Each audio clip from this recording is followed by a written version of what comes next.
नमस्कार, मैं दानिश अंसार और आप देख रहे हैं पीआरबी। बजट पेश करके मोदी सरकार चारों तरफ ही घिर चुकी है। हालांकि फिलहाल अपनी उस बैसाखी को तो बचा ली है टीडीपी और जेडीयू को पैकेज दे करके, लेकिन उन राज्यों का क्या जिन राज्यों से बीजेपी को 20 में 19 मतलब 100% स्ट्राइक रेट, कहीं 99% स्ट्राइक रेट, जहां बीजेपी विधानसभा चुनाव का जीत कर सरकार बनाई वहां मुख्यमंत्री बीजेपी के हैं, लेकिन उन स्टेट के उन राज्यों का नाम तक नहीं लिया जाता है। उनको पैकेज देना तो दूर की बात, उन राज्यों का नाम भी नहीं लिया जाता है। ओडिशा की बात कर रहे हैं, राजस्थान की बात कर रहे हैं, उत्तर प्रदेश की बात कर रहे हैं। कुछ राज्यों को मिला भी तो सिर्फ झुंझुना मिला। पूरी लिस्ट आपको बताएंगे किन किन राज्यों में बीजेपी सत्ता में बैठी हुई है और वहां के लोगों में आक्रोश है, नाराजगी है।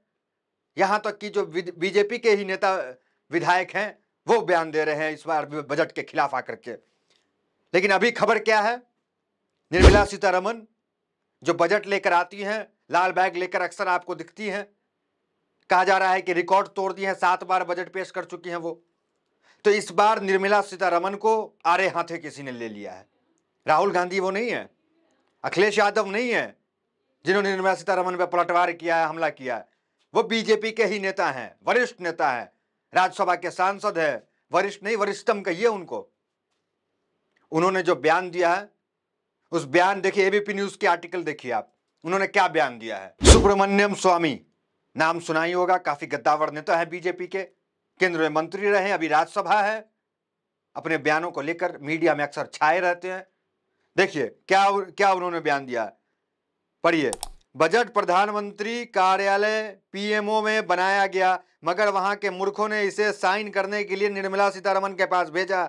निर्मला सीतारमण जेएनयू के पूर्व छात्रा हैं, जिसका है कि वह केवल नाच और गाना जानती हैं। देखिए इतना बड़ा बयान वित्त मंत्री निर्मला सीतारमण को उनके ही नेता कह रहे हैं ये तो सिर्फ नाच गाना जानती हैं, ये क्या ही बजट पेश करेंगी। उनके कार्य क्षमता पे भी सवाल उठा दिया उन्होंने। मतलब अंदर खाने बीजेपी के लोगों में ही निराशा है बजट को लेकर के, नाराजगी है बजट को लेकर के। विपक्ष के नेता तो लगातार घेर ही रहे थे कि ये सरकार बचाओ बचाओ बजट है, ये वो बजट नहीं है जो जिसमें मिडिल क्लास का उत्थान हो। ये सरकार बचाने का बजट है, बैसाखी को बचाने का बजट है।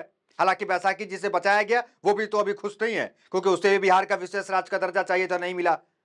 उस पैकेज से उल्ट के मुंह में जीरा हो गया बिहार के लिए, क्योंकि बिहार की स्थिति पता है आपको, बहुत खराब, सबसे गरीब राज्य बिहार। तो इनके ही नेता अब सामने आ रहे हैं और सामने आकर के विरोध कर रहे हैं। सुब्रमण्यम स्वामी इतने बड़े नेता कह रहे इन्हें तो नाच गाना आता है, मतलब कुल मिलाकर नचनिया कह रहे हैं, ये नाचने गाने वाले क्या बजट पेश करेंगे। ये इतना बड़ा बयान राज्यसभा सांसद बीजेपी के वो देते हैं। मतलब अंदर खाने कोई खुश नहीं है इस बजट से। राहुल गांधी तो विरोध करेंगे ही, विपक्ष में अखिलेश करेंगे ही। अब जो एंटरप्रेन्योर हैं वो भी विरोध कर रहे हैं। मतलब आम लोग जो तो लिख ही रहे हैं। अश्लील ग्रोवर हैं, शार्क टैंक में आते हैं, देखते हैं होंगे आप। देखिए वो क्या लिख रहे हैं। हालांकि उद्योगपति लिखने से बचते हैं, बिजनेसमैन बचते हैं, लेकिन वो खुल के लिखे हैं। देखिए क्या लिखा उन्होंने। बजट 2024 बोरिंग, बेजान और अर्थहीन। बजट पेश करने के बजाय वे बस इतना कह देते, इस बार मन सा नहीं कर रहा, अगली बार देख लेंगे, अंबानी की शादी देखना इससे ज्यादा बेहतर होता। अश्लील अश्लील ग्रोवर है, बिजनेसमैन, शार्क टैंक, वो कह रहे हैं अंबानी की वेडिंग देख लेते हो, लगातार देख ही रहे थे 1 महीना से, जहां प्रधानमंत्री मोदी शिरकत किए थे, वो देख लेते तो ज्यादा अच्छा रहता है ये बजट देखने से अच्छा। मतलब बजट को लेकर के नाराजगी है ही। देखिए जैकी यादव ट्वीट क्या करते हैं, एक बार पढ़िए उसको।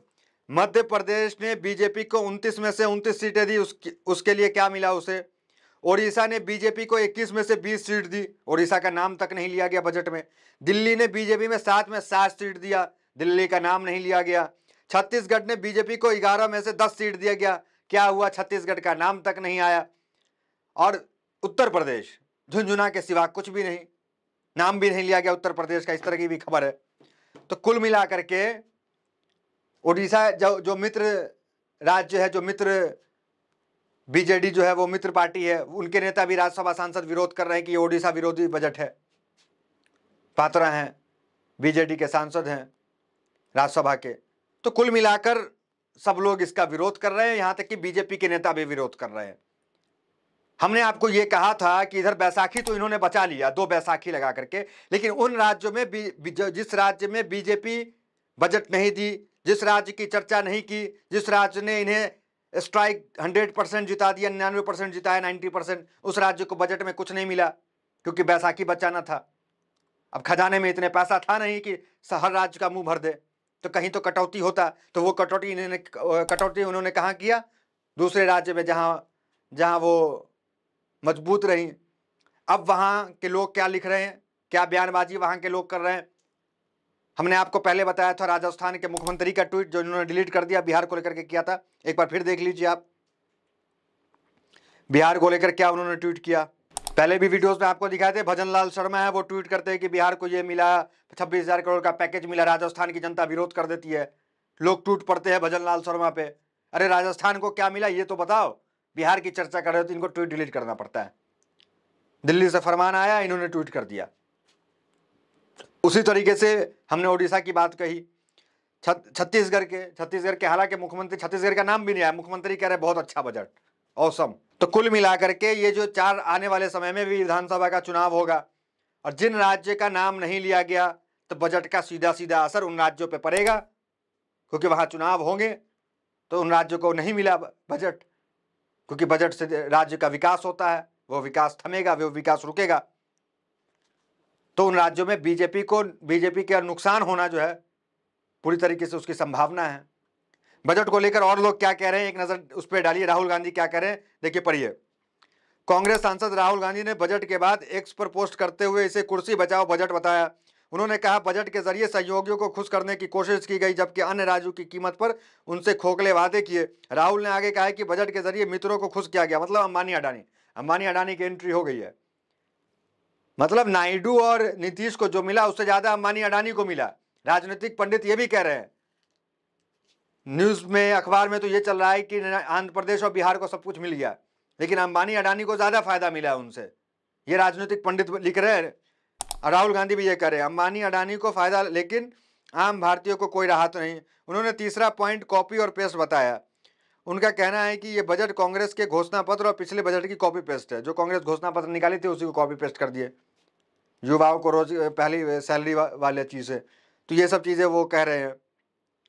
और दूसरी बात, आज संसद में विपक्ष जो है बजट के खिलाफ मैदान में उतर जाता है, मतलब संसद के बाहर विरोध प्रदर्शन करता है। एक बार वो वीडियोस देखें आप।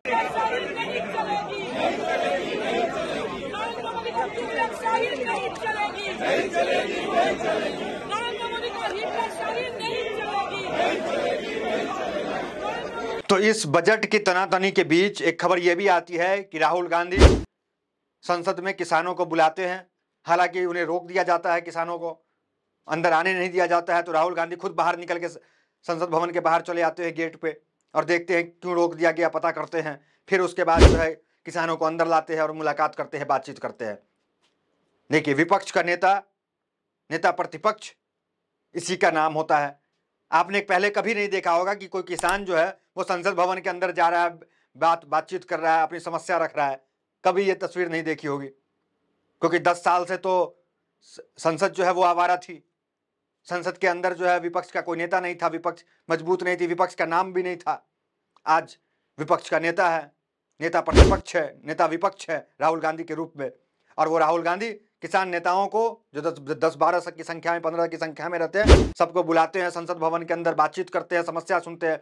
एमएसपी को लेकर लगातार किसान बॉर्डर पे डटे हुए हैं, हरियाणा बॉर्डर पे किसान डटे हुए हैं, वो दिल्ली आने की कोशिश कर रहे हैं। तो उनको लेकर राहुल गांधी बातचीत किए, हालांकि शुरू में उन्हें रोक दिया गया। वो वीडियोस देखे जब किसान निकल करके आए और राहुल गांधी से क्या कह रहे हैं। जो हरियाणा गवर्नमेंट ने हमारे किसानों के ऊपर जिस तरह का अत्याचार किया है, उसको इन्होंने हमारे साथ वायदा किया है कि जो हरियाणा गवर्नमेंट वही गोलियां चलाने वाले, वही मारने वाले, वही इन्वेस्टिगेशन करेंगे और वो कैसे इंसाफ देंगे, उसके ऊपर हमारी आवाज बनकर पार्लियामेंट के अंदर वो बात रखेंगे, प्रयास करेंगे कि हमें इंडिपेंडेंट वो इन्वेस्टिगेशन हो पाए। तो कुल मिलाकर के विपक्ष जो है कहीं मौन रहने की स्थिति में नहीं है। विपक्ष बजट का भी पुरजोर तरीके से विरोध कर रहा था आज सुबह में, और विपक्ष जो है वो किसान, राहुल गांधी जो है वो किसान से मिलते हैं। तो विपक्ष जो है पूरी तरीके से जोर लगाया हुआ है क्योंकि सांसदों की संख्या इनकी बढ़ी है पहले से, दोगुनी तादाद है इनके पास, तो गदगद तो यह है ही। तो इस बार प्रधानमंत्री मोदी के लिए सरकार चलाना स्थिर, सहयोगी दलों को साथ लेकर चलना और ऊपर से विपक्ष का सामना करना, ये दोनों मुश्किल होने वाला है। देखना दिलचस्प होगा, क्योंकि इनके पार्टी के अंदर ही नेताओं का जिस तरीके से विरोधाभास निकल रहा है, जिस तरीके से बयानबाजी आ रही है, स्वामी जी का हमने बयान दिखाया आपको कि वो कह रहे हैं कि नहीं तो नाच गाना आता है। उसके बाद कई कार्यकर्ता हैं बीजेपी के, वो लिख रहे हैं बजट को लेकर के, तो इस बजट का असर आने वाले विधानसभा चुनाव पे भी पड़ेगा। तो आपकी क्या प्रतिक्रिया है इसको लेकर के? जिन राज्यों को नजरअंदाज किया गया, क्या इन राज्यों में बीजेपी को मुक्की खानी पड़ेगी? क्या इन राज्यों में बीजेपी को चुनाव में नुकसान होगा, नहीं होगा? कमेंट करके जरूर बताएं। तो फिलहाल इस वीडियो में इतना ही, इस खबर में इतना ही। मिलते अगली वीडियो से बने हमारे साथ। बहुत बहुत धन्यवाद।